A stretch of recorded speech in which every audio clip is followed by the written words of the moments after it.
साल 2010 में देहरादून में एक ऐसी घटना घटती है जिसे सुनकर हर किसी का दिल पसीज जाता है। देहरादून में पुलिस को एक 2 महीने से लापता महिला की लाश एक डीप फ्रीजर में रखे हुए 72 टुकड़ों में मिलती है। और ऐसा किसी और ने नहीं बल्कि उस औरत के पति ने ही अपनी पत्नी के 72 टुकड़े करके उसे डीप फ्रीजर में रखा था। नमस्कार दोस्तों, मेरा नाम है पुष्पेंद्र कुमार सैनी और आशा करता हूँ कि आप सब ठीक होंगे। दोस्तों, यह कहानी उत्तराखंड की राजधानी देहरादून के प्रकाश नगर की है। प्रकाश नगर में एक व्यक्ति होता है जिसका नाम राजेश गुलाटी होता है और यह सॉफ्टवेयर इंजीनियर होता है। राजेश गुलाटी अपनी पत्नी को लेकर काफी परेशान होता है बिकॉज उसकी पत्नी काफी दिनों से लगभग 57 दिनों से लापता होती है और उसका नाम अनुपमा गुलाटी होता है। और इन दोनों के 2 बच्चे भी होते हैं जिनकी उम्र लगभग उस समय 6-7 साल रही होगी। अब पत्नी को लापता हुए 57 दिन हो गए हैं और राजेश गुलाटी प्राइवेट कंपनी में जॉब करता था।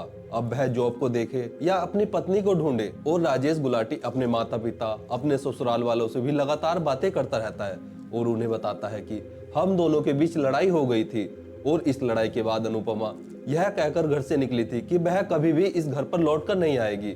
और यह बात बताकर वह पुलिस में ना तो कोई कंप्लेन कराता है ना ही कोई एफआईआर कराता है। और राजेश अपने पेरेंट्स को यह भी बताता है कि वह सोच रहा था कि अनुपमा गुस्से में अपने माता पिता के घर चली गई होगी और जब गुस्सा ठंडा हो जाएगा तो वह वापस आ जाएगी। लेकिन ना तो वह अपने माता पिता के घर गई है और ना ही उसके दोस्तों को उसकी कोई जानकारी है। अब ये जो राजेश गुलाटी होता है यह अपने ससुराल वालों से अपने माता पिता से काफी इमोशनल होकर बातें किया करता था और उन्हें बोलता रहता था कि शायद अब अनुपमा कभी भी वापस लौटकर नहीं आएगी। और ऐसा ही करते करते उसे 50 दिन से ज्यादा का टाइम बीत जाता है। क्योंकि अनुपमा अच्छी पढ़ी लिखी होती है और वह अकेला रहना भी जानती है, तो यहाँ पर अनुपमा के माता पिता यह सोचते हैं कि शायद उनकी बेटी अपने पति राजेश गुलाटी को सबक सिखाना चाहती है। इवन राजेश गुलाटी और अनुपमा के बीच पहले भी काफी लड़ाई झगड़े हुए हैं, इस बारे में आपको आगे पता चलेगा। तो यहाँ पर अनुपमा के घर वाले सोचते हैं कि शायद अनुपमा इसलिए छुप गई है। बट अनुपमा का भाई एसके चौधरी होता है और वह अपनी बहन की चिंता भी करने लगता है। वह सोचता है कि उसकी बहन अनुपमा को लापता हुए 50 दिनों से अधिक का समय हो गया है और उसका कोई अता पता भी नहीं है। और वह यह भी सोचता है कि यह जो राजेश गुलाटी है इसने कोई अभी तक पुलिस कंप्लेन भी नहीं कराई है, जिससे कि कहीं ना कहीं उसका डाउट राजेश गुलाटी पर भी होने लगता है। अब एसके चौधरी सीधा राजेश के पास जाता है और उससे बोलता है कि अनुपमा को लापता हुए 50 दिनों से ज्यादा हो गए हैं, तो हमें पुलिस की मदद लेनी चाहिए। तो वह उससे पुलिस के पास जाने के लिए कहने लगता है। तो यहाँ पर राजेश बोलता है कि उसकी पत्नी अनुपमा उससे नाराज है, वह उससे लड़कर गई है, वह जब ठीक हो जाएगी, जब उसका गुस्सा शांत हो जाएगा तो वह वापस आ जाएगी, तो हमें पुलिस के पास नहीं जाना चाहिए। लेकिन जब अनुपमा का भाई राजेश से बार बार बोलता है तो वह मान जाता है। राजेश एसके चौधरी को बोलता है कि वह नहाकर आता है और उसके बाद चलते हैं। राजेश गुलाटी जैसे ही नहाने के लिए जाता है, इसी दौरान एसके चौधरी के फोन पर एक मैसेज आता है और यह मैसेज और किसी का नहीं बल्कि अनुपमा के फोन नंबर से आता है। और इस मैसेज में लिखा होता है कि भैया मुझे माफ करना, अब मैं कभी नहीं आऊंगी। तो यह मैसेज जैसे ही एसके चौधरी पढ़ता है तो वह तुरंत ही अपनी बहन अनुपमा के फोन पर कॉल करता है, लेकिन वह नंबर स्विच ऑफ आता है। अब यह बात एसके चौधरी राजेश गुलाटी को भी बताता है। अब एसके चौधरी और राजेश गुलाटी दोनों पुलिस स्टेशन जाते हैं और पुलिस को बताते हैं। अब पुलिस वाले इन दोनों से अलग अलग पूछताछ करते हैं। जब पुलिस वाले राजेश से पूछताछ करते हैं तो वह ऐसे ही बताता है जैसे मैंने आपको पहले बताया। लेकिन जब एसके चौधरी से पुलिस वाले पूछते हैं तो वह बताता है कि ये जो राजेश है मुझे इस पर शक है, बिकॉज ना तो इसने कोई पुलिस कंप्लेंट दर्ज कराई है, ना ही यह अनुपमा को ढूंढ रहा है और ना ही यह कुछ हमें बता रहा है। और सबसे शॉकिंग बात, एसके चौधरी पुलिस को यह बताता है कि जब हम आज पुलिस स्टेशन आ रहे थे और जैसे ही राजेश नहाने के लिए गया तभी मेरे पास अनुपमा के फोन नंबर से एक मैसेज आया जो 2 महीनों से स्विच ऑफ आ रहा था। अब पुलिस इन दोनों की बातें सुनती है और इन दोनों को बोलती है कि हम आज या कल में आपके घर पर तहकीकात करने आएंगे। और ये दोनों इसके बाद अपने घर आ जाते हैं। अब एसके चौधरी राजेश से बोलता है कि वह अपने घर जा रहा है और वह एसके चौधरी के घर से निकल जाता है। बट वह अपने घर नहीं जाता है बल्कि पुलिस का वेट करने लगता है। इधर राजेश भी नॉर्मली बिहेव करता है और वह सोचता है कि पुलिस नॉर्मली तहकीकात करने आ रही है और अपनी तहकीकात करके पुलिस वापस चली जाएगी। लेकिन राजेश को कहां पता था कि एसके चौधरी उसी के खिलाफ पुलिस में रिपोर्ट दर्ज करवा कर आया है। अब कुछ ही देर में राजेश के घर पर 6-7 पुलिस वाले आ जाते हैं। वह राजेश से अनुपमा की फोटो वगैरह लेते हैं, पूरे घर की तलाशी लेते हैं और उन्हें घर पर कुछ भी नहीं मिलता है। अब इसी दौरान एसके चौधरी भी वहां पर आ जाता है। अब ये पुलिस वाले जैसे ही राजेश के घर से जाने वाले होते हैं तभी उनको घर में रखा हुआ एक फ्रिज दिखाई देता है। और यह फ्रिज नॉर्मल फ्रिज नहीं जो घरों में यूज होता है, बल्कि डीप फ्रीजर होता है जो कि कमर्शियल पर्पस के लिए यूज होता है, जो दुकानों पर यूज होता है। अब वह पुलिस वाले राजेश से पूछते हैं कि यह फ्रिज वहां पर क्या कर रहा है। इस पर राजेश बोलता है कि यह फ्रिज तो मैंने और मेरी पत्नी ने दोनों ने मिलकर लिया था। अब पुलिस वाले जब राजेश से बोलते हैं कि यह फ्रिज खोलकर दिखाओ, तो यहाँ पर राजेश बोलता है कि इसकी चाबी तो अनुपमा ने रखी थी, मुझे इसकी चाबी का नहीं पता। लेकिन पुलिस वालों को फ्रिज को देखकर यह जरूर पता लग रहा था कि यह पिछले 2 महीनों से बंद तो नहीं है, यह जरूर खुल रहा होगा, बिकॉज उस पर कोई धूल वगैरह नहीं होती है। अब पुलिस वाले राजेश से सख्ती के साथ पूछताछ करते हैं तो वह घर में चाबी को इधर उधर ढूंढने का नाटक करने लगता है। लेकिन जब चाबी नहीं मिलती है और पुलिस वाले जैसे ही ताला तोड़ने वाले होते हैं तो राजेश बोलता है कि मुझे याद आ गया चाबी कहाँ रखी है, और वह चाबी लाकर पुलिस वालों को दे देता है। और जैसे ही पुलिस वाले उस फ्रीजर को खोलते हैं तो उसमें पूरी तरह से बर्फ जमी होती है, मतलब कि पत्थर की तरह बर्फ जमी होती है। बट पुलिस वालों को बर्फ के अंदर काले रंग की काफी सारी पॉलिथीन दिखाई देती है। अब पुलिस वाले जैसे तैसे करके बर्फ को हटाते हैं और जैसे ही पहली पॉलिथीन निकालते हैं तो उसमें पुलिस वालों को मीट जैसा कुछ दिखाई देता है।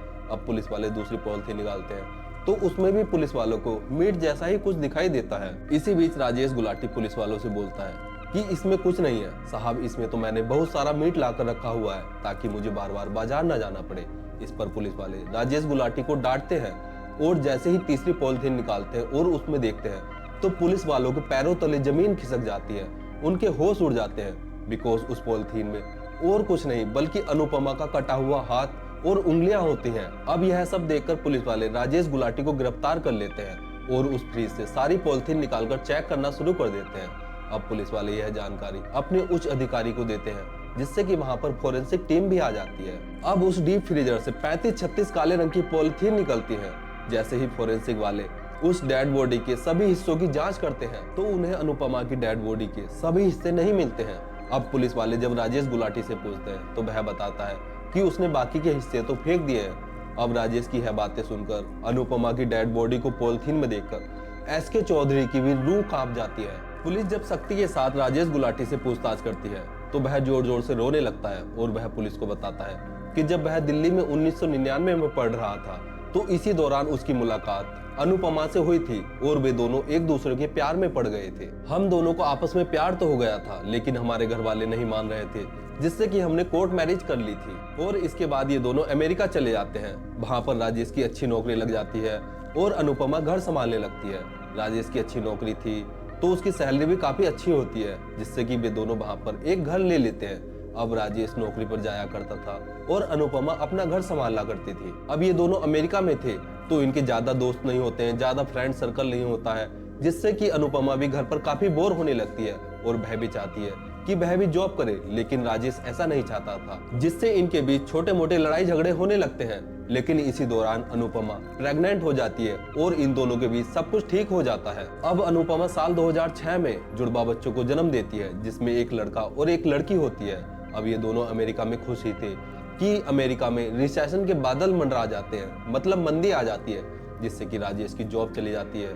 अब राजेश के पास जॉब नहीं होती है तो वह अमेरिका वाला अपना घर बेचकर वापस से अपने होम टाउन देहरादून आ जाता है। क्योंकि अमेरिका का घर बेचकर इन दोनों के पास कुछ पैसे बचे थे तो यह देहरादून के प्रकाश नगर में ही एक घर ले लेते हैं। अब इन दोनों के रिश्ते को इन दोनों के परिवार वाले भी एक्सेप्ट कर लेते हैं और इसी दौरान राजेश की जॉब कोलकाता में बतौर सॉफ्टवेयर के तौर पर लग जाती है। अब इन दोनों के बीच सब कुछ अच्छा चल रहा होता है, दोनों अपने बच्चों की परवरिश में लग जाते हैं। अब राजेश जॉब करता था कोलकाता में और उसकी पत्नी अनुपमा रहती थी देहरादून में, मतलब इन दोनों के बीच काफी लॉन्ग डिस्टेंस हो जाता है, जिसके कारण राजेश के लिए जल्दी जल्दी वापस से अपने घर आना जाना मुश्किल हो जाता है। मतलब वह अपनी पत्नी अपने बच्चों के पास काफी कम समय बिता पाता था। इसके बाद अनुपमा को एक दिन अचानक से पता चलता है कि उसका पति राजेश गुलाटी कोलकाता में किसी महिला के साथ रिलेशन में है। जब अनुपमा को यह बात पता चलती है तो वह अपने पति राजेश के ऊपर काफी आग बबूला हो जाती है और वह सीधा कोलकाता अपने पति के पास पहुंच जाती है और वहां पर हंगामा कर देती है। यह हंगामा इतना होता है कि यह मामला पुलिस के पास जाता है, मुकदमा दर्ज होता है, मतलब यह मामला कोर्ट तक पहुंच जाता है। जज साहब राजेश को आदेश देते हैं, ना तो तुम अपनी पत्नी को तंग करोगे बल्कि तुम अपने बच्चों की परवरिश के लिए अपनी पत्नी को 20,000 रुपए प्रति माह दोगे। जज साहब की इस बात के लिए दोनों मान जाते हैं। अब राजेश कोलकाता में अपनी जॉब करने लगता है। इधर देहरादून में अनुपमा भी अपने बच्चों की परवरिश में लग जाती है। इसके बाद कोलकाता में भी रिसेशन के बादल मंडरा जाते हैं और एक बार फिर से राजेश की जॉब चली जाती है। जब राजेश के पास कोलकाता में जॉब नहीं थी तो वह वापस से अपनी पत्नी, अपने बच्चों के पास देहरादून आ जाता है। अब वह अपनी पत्नी अनुपमा को बोलता है, जो पीछे बीत गया उसे भूलकर हम आगे एक नई शुरुआत करते हैं। और इसके लिए इसकी पत्नी अनुपमा भी मान जाती है। बट अनुपमा के मन में जो राजेश के प्रति शक था वह कम नहीं होता है, जिसके कारण इन दोनों के बीच फिर से लड़ाई झगड़े शुरू हो जाते हैं और नौबत मारपीट तक आ जाती है। अब 17 अक्टूबर 2010 को रात के समय जब बच्चे सो जाते हैं तो किसी बात को लेकर इन दोनों के बीच, मतलब राजेश और अनुपमा के बीच लड़ाई हो जाती है। और यह लड़ाई कब मारपीट में बदल जाती है राजेश को इस बात का पता ही नहीं चलता है और वह गुस्से में अनुपमा को धक्का दे देता है, जिससे कि अनुपमा का सर बेड पे लग जाता है और वह गिर जाती है।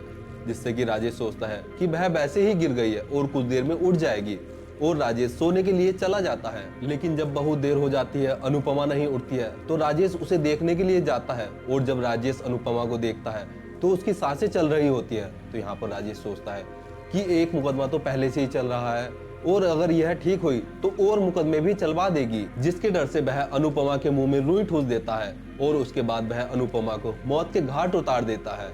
बच्चे दूसरे कमरे में सोए हुए थे तो वह अपनी पत्नी अनुपमा की डेड बॉडी को कमरे में अटैच बाथरूम में लॉक कर देता है। अब वह अनुपमा की डेड बॉडी को ठिकाने लगाने की सोचने लगता है। राजेश बताता है कि उसने एक हॉलीवुड की फिल्म देखी थी जिसे देखकर उसे डेड बॉडी को ठिकाने लगाने का आइडिया आता है। वह बताता है कि जब सुबह होती है तो वह बच्चों को पढ़ने के लिए भेज देता है और उन्हें बताता है कि उनकी माँ अपनी माँ से मिलने गई है और वह बहुत ही जल्दी वापस लौटकर आ जाएगी। और जब बच्चे स्कूल चले जाते हैं तो वह मार्केट जाता है और एक डीप फ्रीजर लेकर आता है। इसके बाद वह फिर से मार्केट जाता है और एक लकड़ी काटने वाली मशीन लेकर आता है। मतलब इसी तरह वह काफी बार मार्केट जाता है और अनुपमा की डेड बॉडी को ठिकाने लगाने के लिए अलग अलग सामान अलग अलग दुकानों से लेकर आता है और अपनी पत्नी के छोटे छोटे टुकड़े करके उसको पॉलिथीन में पैक कर उसे डीप फ्रीजर में रख देता है। चूंकि डेड बॉडी डीप फ्रीजर में रखी हुई थी तो वह जम जाती है, जिसके कारण ना तो उसकी कोई बदबू आती है और ना ही गंध आती है। अब आगे राजेश गुलाटी बताता है कि जब भी बच्चों की छुट्टी होती थी और उसके ऑफिस की छुट्टी होती थी तो वह बच्चों को घुमाने ले जाता था और वह एक दो पॉलिथीन ले जाया करता था और उन्हें फेंक कर आ जाता था। ऐसा ही कर करके उसने 36-37 पॉलिथीन फेंक दी हैं। पुलिस वाले जब राजेश की इस बात को सुनते हैं तो वह भी हक्के बक्के रह जाते हैं। वह भी सोच में पड़ जाते हैं कि भला कोई इंसान अपनी ही पत्नी को इतनी बेरहमी से कैसे मौत के घाट उतार सकता है। इस घटना की जानकारी जैसे ही लोगों के पास न्यूज़पेपर, टीवी चैनल्स के माध्यम से पहुंचती है तो वह भी सोच में पड़ जाते हैं कि भला कोई इंसान इतना निर्दयी कैसे हो सकता है कि वह अपनी ही पत्नी के छोटे छोटे टुकड़े करके उसे पॉलिथीन में पैक करके उन्हें फेंक दे। इसके बाद सितंबर 2017 में राजेश गुलाटी को आजीवन कारावास की सजा सुनाई जाती है और साथ ही 15 लाख का जुर्माना भी लगाया जाता है। दोस्तों, इस सच्ची घटना को आपके सामने लाना किसी की भावनाओं को ठेस पहुंचाना नहीं, बल्कि आपको जागरूक करना है, सतर्क करना है। धन्यवाद।